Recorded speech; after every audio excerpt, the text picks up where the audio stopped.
Hey everybody, how's it going? Welcome to another video. My name is Abbie and this is Bobby, and also this channel is Spend More Time in the Wild. So my work here is really about inspiring and empowering people to get outside for the benefit of mental and physical health whilst building meaningful connections with the natural world and with each other. Hey Bab? Exactly. Today we are jumping into another review. We are talking about the Thermarest Parsec, which is this one. I'm going to be breaking down the facts, the figures, and also sharing how I have been getting on personally using this sleeping bag over the last few hundred miles. But before I do that, I'd like to just say, if you've watched any other video of mine and you've enjoyed it, please hit the like button and hit subscribe, because it makes a massive difference to me and my end and what I'm doing. And additionally, if you'd like to jump in with a community who are passionate about getting outside and passionate about nature and about connecting with other people who love their hiking adventures, hiking, biking, whatever it is, then please consider joining my Patreon community. It's a really exclusive behind the scenes space for me here at Wild, and I love the person-to-person interaction I get with you guys. So I'd love to welcome you on board. Link is below. Let's jump into this review. Woo! Thermarest Parsec. Thermarest is generally better well known for their sleeping mats. I've got the Neo Air right over there. I've slept on one for many, many years. I've had baffles blow on me and it's been a rather exciting journey thus far. But they also make sleeping bags. And I have recently transitioned over to Thermarest for their sleeping bags. Sorry about my dog. He has a bit of a cough at the moment and he is 14 years old. Basically because sleeping bags are very often one of the bulkiest things we have in our rucksacks, and when it comes to cutting down weight or at least slimming down the size of our pack, they can be a really great place to start to play around with. Now for me, I'm a filmmaker. My job is to create beautiful films of beautiful trails, and I have to carry a lot of camera gear. So if I can shave off 200, 300, 400 grams on my sleeping bag or anywhere at all, then I can replace that with batteries, and it makes my life a lot less stressful when I'm out and about on a shoot. So that's why I've basically started playing around with Thermarest. And so let's basically get down to it. I don't actually think this is the stuff sack it comes in, because it says Neo Air, and I have a few Neo Air roll mats. But basically I wanted to show you that it comes in a stuff sack, and this is roughly roughly how small it packs down to. Now the Parsec series by Thermarest offers 3 different sleeping bags in 3 different sizes. So 3 different temperature ratings, and then you can get it in short, long, short, regular and long. Let's do it in order here. I never ever keep my bags in a stuff sack. I always keep them in a dry bag when I'm on the trail. And then when I'm home, I keep them in what I call the loft bag, which is the big bag that most sleeping bags come with, that you can just chuck it in. Very often they're made of cotton or something like that. And you never really should keep your sleeping bags compressed for prolonged periods of times, because it can just damage the quality of the down and the whole lofty-bofty situation. So yeah, this was purely for demonstration purposes only. So let's get it out. You might need your sunglasses, because what you're going to see straight away on this beautiful warm autumnal day is that it is freaking bright yellow. I mean, the sun has got nothing on the color of this sleeping bag. So the bag itself retails around £300, and I managed to buy it significantly cheaper through different discounts and schemes and things. But you can always get things secondhand. Now, here at Wild, we're all about encouraging sort of environmental stewardship and sustainability practices. So secondhand is a great way to go. There are groups on Facebook such as Outdoor Gear Exchange, the Shelter Exchange. There's a whole bunch of things going on there. I know there's local ones as well. Gumtree, eBay, have a look. If you decide this is the sleeping bag for you, you don't necessarily have to go brand new.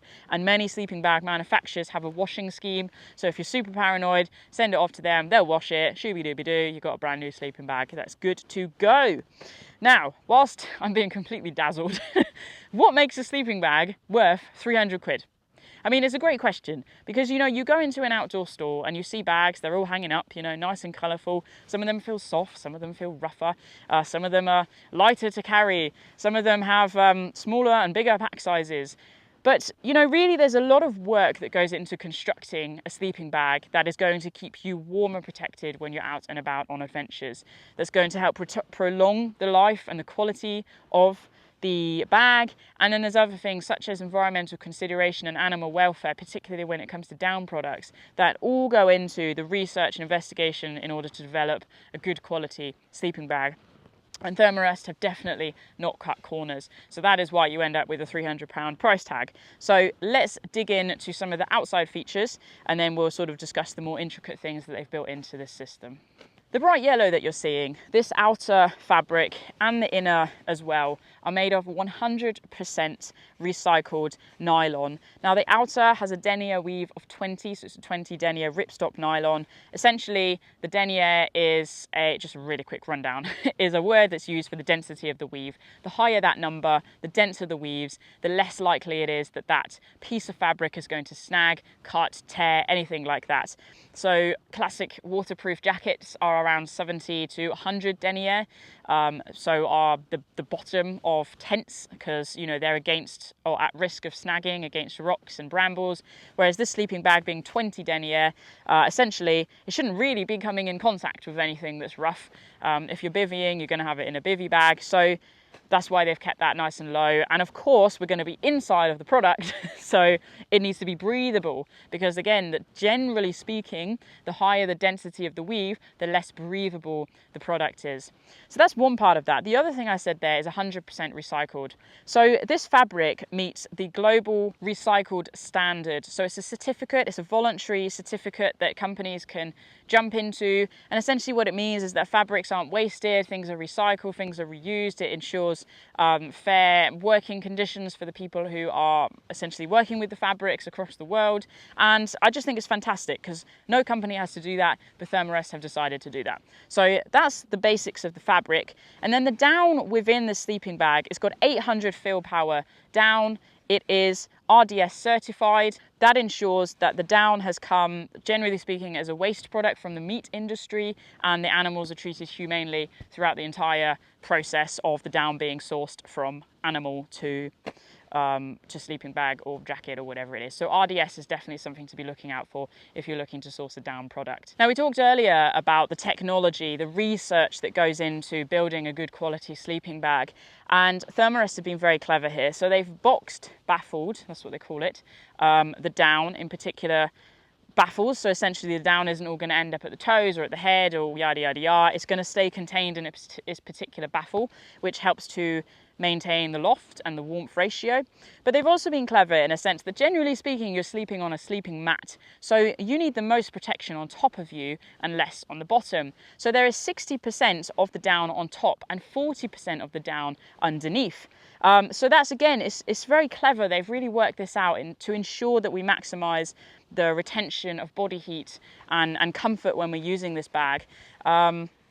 And the down itself is hydrophobic, so it's been treated to repel water, that's the hydro. And so it actually absorbs 90% less water than untreated down and dries 3 times faster. It is PFC free, and it maintains its loft 60% longer than untreated down used in sleeping bags. The final thing about it is it's goose down as opposed to duck down. There's loads of debates about the quality of duck versus goose, but for some people that might be helpful to know. Goose down as opposed to duck down. So that's also the distribution of the down in the sleeping bag. When it comes to the toe box, or basically where you keep your feet, they call it toesis, which I think is kind of cute. Again, it's sort of maximizing the distribution of the down to ensure that your feet are protected, your extremities are protected. And then right when we come up to the hood, there's down going all the way over the top. So you can just be 100% covered in the warm, fluffy stuff and protected from the cold that you might find yourself in. And, you know, sometimes we're not even in cold environments, but just being out on the trail, at least I find, for day after day, you work up a sweat, you don't get to shower, and getting into something snuggly and warm just really helps when you've actually just got the chills. So I've really enjoyed that experience, but we'll come to the opinion in a little bit. Now, other features that are worth talking about, you can see here on the right hand side, there is an external pocket.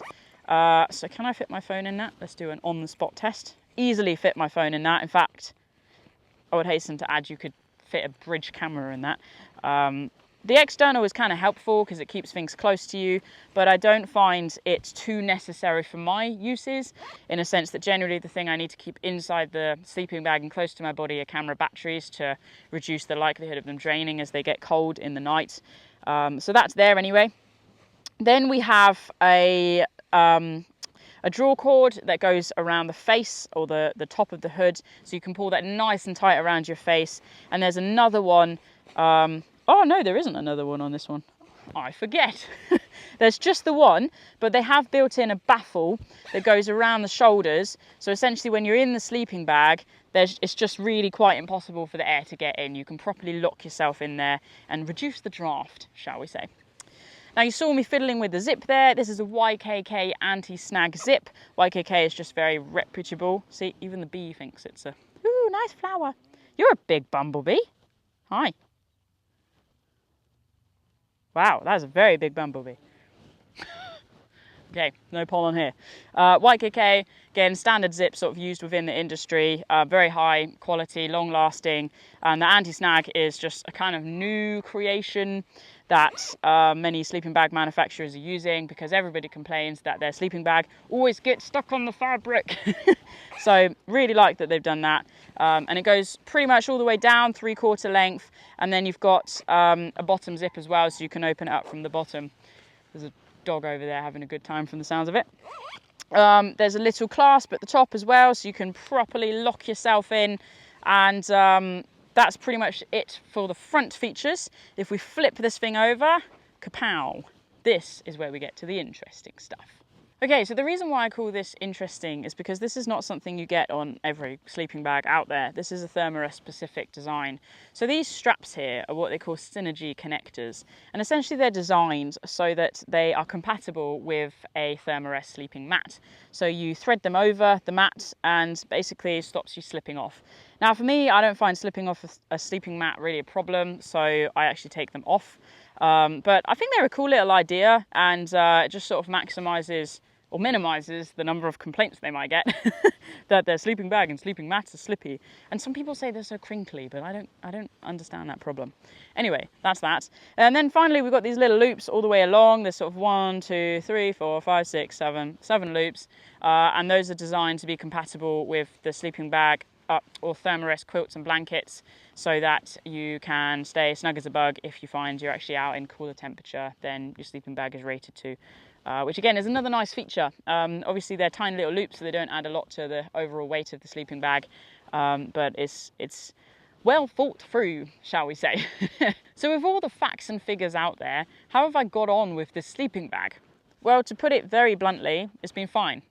I have nothing much to say. I have no complaints at all. I like the fact that it packs down small and the bottom of my rucksack. I like the fact that it's really comfortable. I enjoy all the features and the designs. The zip doesn't snag. The colour's very joyful. The down hasn't moved around. It's doing everything it says it's supposed to do. And for me, this is now my go-to most of the season, most of the time, sleeping bag actually.